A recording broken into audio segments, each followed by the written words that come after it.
C-R-O-C-K-E-N, Fisher, United Press staff correspondent in Chungking. The title of the article is America Forgetting Pearl Harbor and Manila? Question mark. The article follows. The speeches recently made by Secretary of the Navy, Frank Knox, and by the British First Lord of the Admiralty have caused what the diplomats would call, quote, a most unfortunate impression, unquote, in China. If the cabled reports of these speeches are accurate, both Britain and the United States have evidently decided to concentrate on a all-out effort to eliminate Hitler, trusting that this can be accomplished before Japan becomes a world menace. With the experience of nearly 5 years of fighting against the Japanese behind them, and with the smashingly convincing lesson of the past 6 weeks imprinted on their minds, the Chinese cannot help feeling that this decision, if it has actually been made, is a grave mistake. From the minute we first bombed Pearl Harbor until the Japanese marched into Manila, there was no question as to who was America's immediate enemy. Japanese planes have destroyed an American battleship, have put San Francisco under blackout. The Japanese army managed to force General MacArthur to give up Manila. But now, it seems, Germany is America's first enemy. There is no question, even among the Chinese, that Hitler represents the greatest menace to America.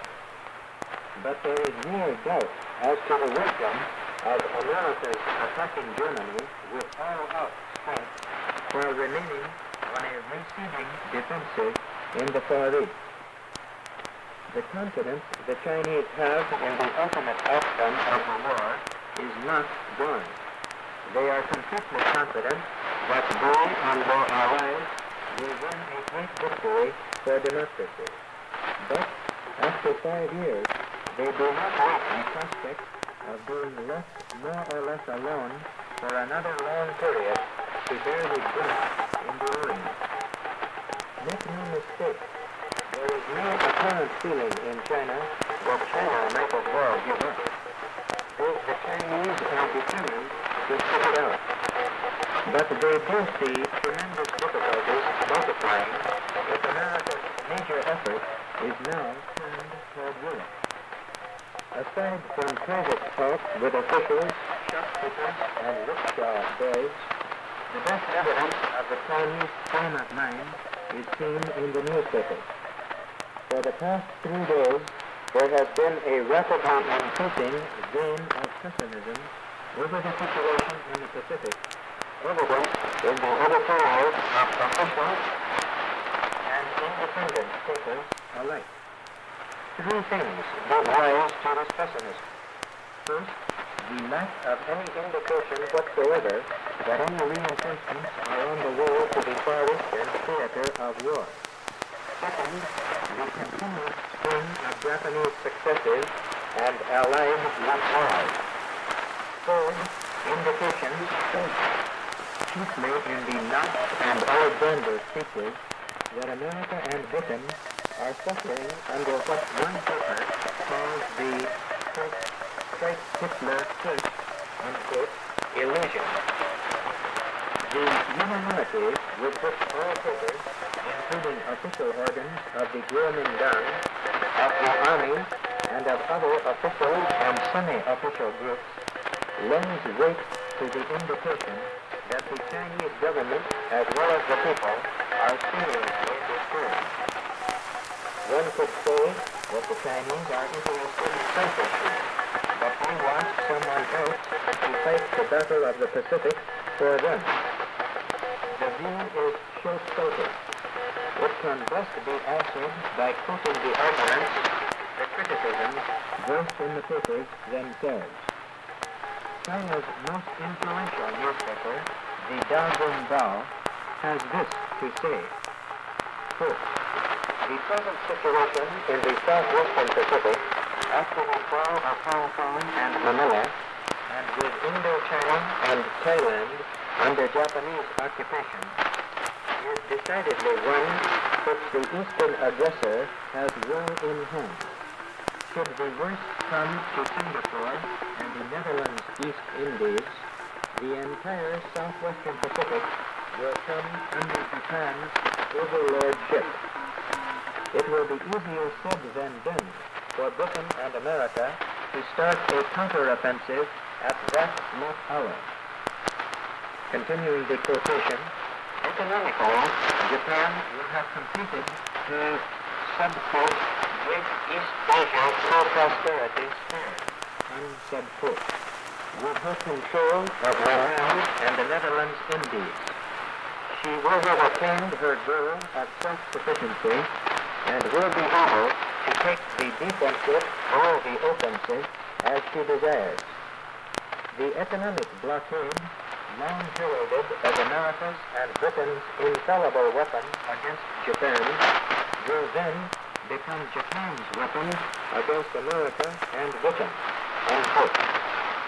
In addition, it is pointed out that in such a situation, Japan will be able to sever or badly hinder communications between Australia and India, and would have adequate bases for making heavy raids on Australia itself. The Darwin Bill points out that if the Far East is left to look after itself, and Japan establishes herself in Malaya and the Indies, she can then turn her attention to Vladivostok and Siberia, whence she would be in position to menace Alaska and the northern Pacific. Quote, realizing her dream of making the Pacific a Japanese lake. Unquote. Other papers urge the wisdom of the Allies eliminating Japan, while she is still the weakest link of the Axis. Given free rein in the Pacific, she will not long remain that weak link.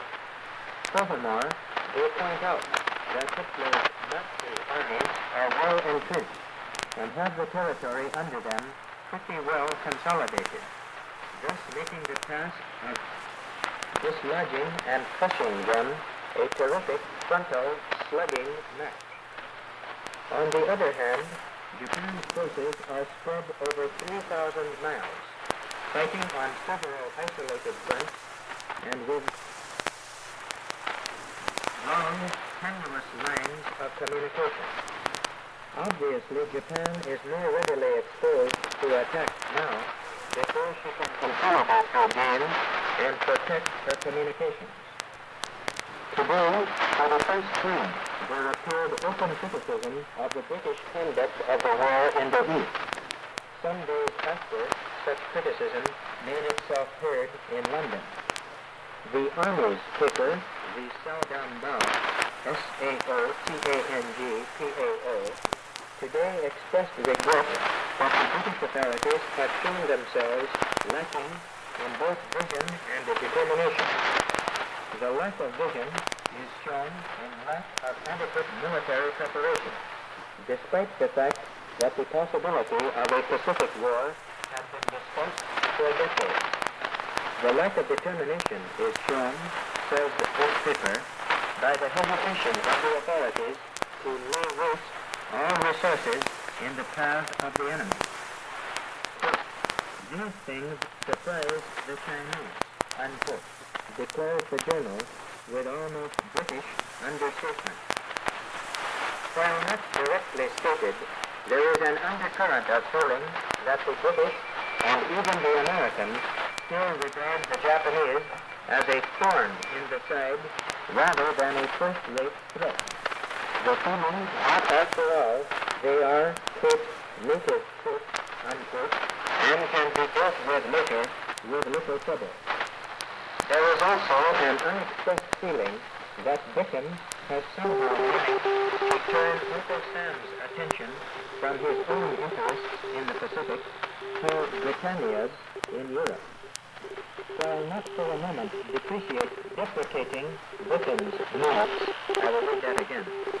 While not for a moment desperately fund Britain's needs, it seems to China that Hitler at the moment is pushing well engaged by Russia, and thus to neglect this golden opportunity of crushing Japan would be folly.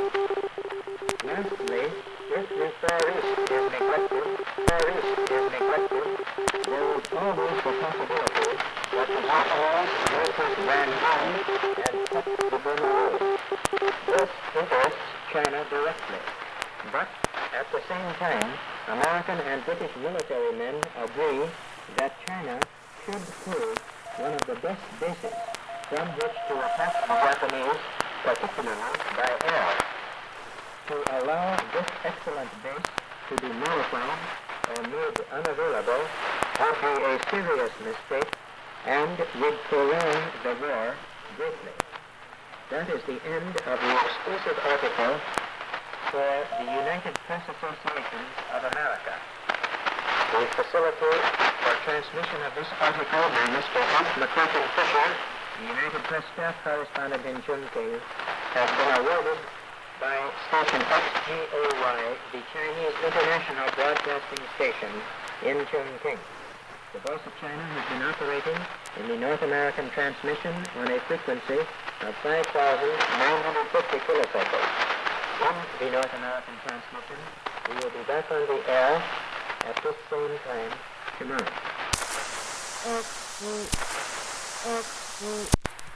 Capturing enemy positions one by one as they press on through heavy artillery fire and continuing their attack against undisposed objectives, which is considered as the last enemy stronghold.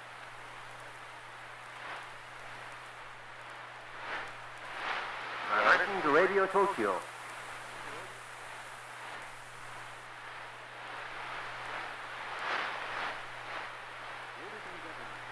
Radio Tokyo takes pleasure in presenting to you Mr.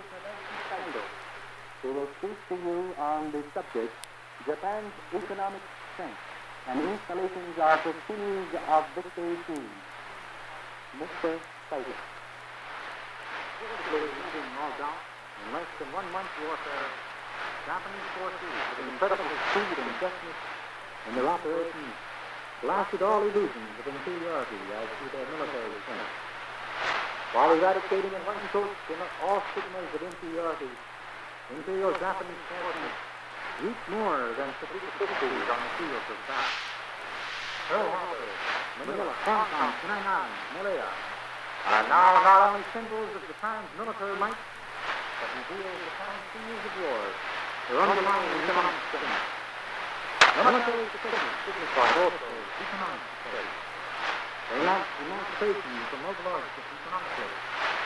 Overnight, Japan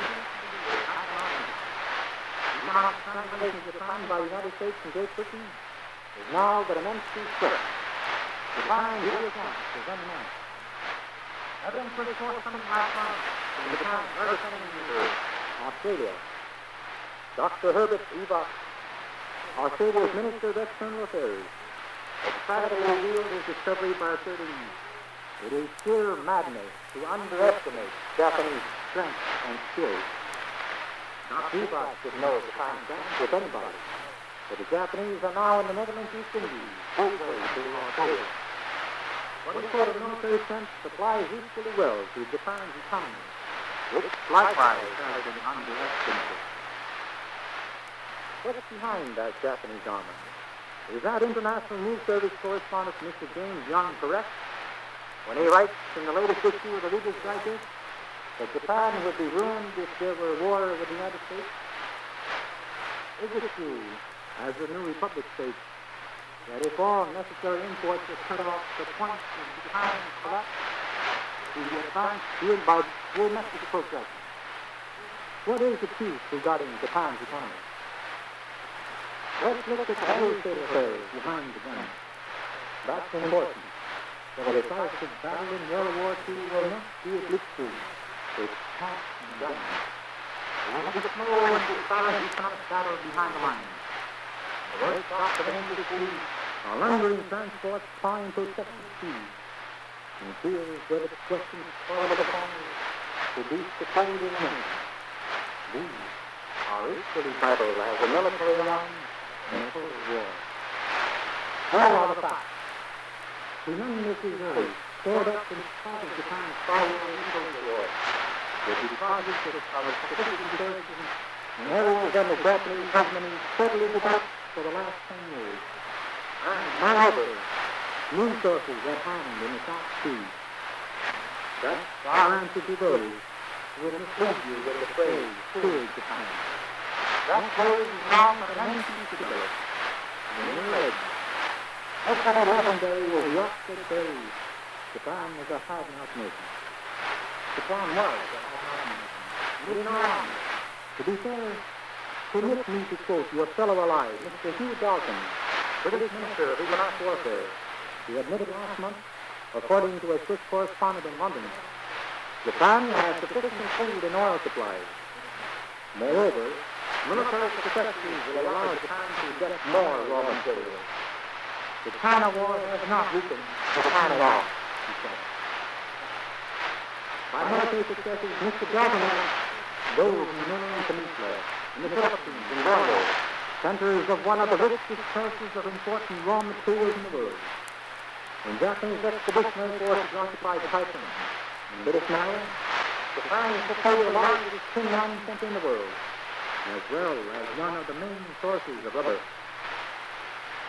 The fall of Manila signifies that Japan takes control of the whole Philippine production of hemp, Japan, 16 million kilos of sugar yearly, 1 million tons of iron ore as produced in 1939. Oil from Telephone Island, from the Sanga oil field and others in Borneo, which produced 2,634,000 tons of oil yearly, will now propel the Japanese fleet equally as well as exerted for the British Asiatic fleet. On the other hand, Japanese forces have initiated a constant blockade on the United States and Great Britain regarding these very essential military. While the censure of naval officials for incompetent reveals the Hawaiian disaster may be termed fought when prepared, that goal is equally applicable to government officials not struck by the sudden outbreak of the war by the lack of indispensable war materials. According to an investigation by the General Staff of the American Army, there are 21 strategic materials unavailable in the Western Hemisphere, of which practically all is rubber, 75% of its silk, 99% of its fine, 69% of its tungsten, 23% of its chromium, was cut off when the Japanese Army and Navy brought the United States Asiatic supply. While a few shortages of materials, especially rubber, is now being sent to the United States, these very essentials will be accessible to Japan. One of the most outstanding characteristics of Japanese economy today is that the China affair, instead of weakening its economic system, has rather strengthened it. Some industries have immensely expanded their productive capacity to such a degree that Japanese economy has enough margin thanks to the cope with a long war. Like war.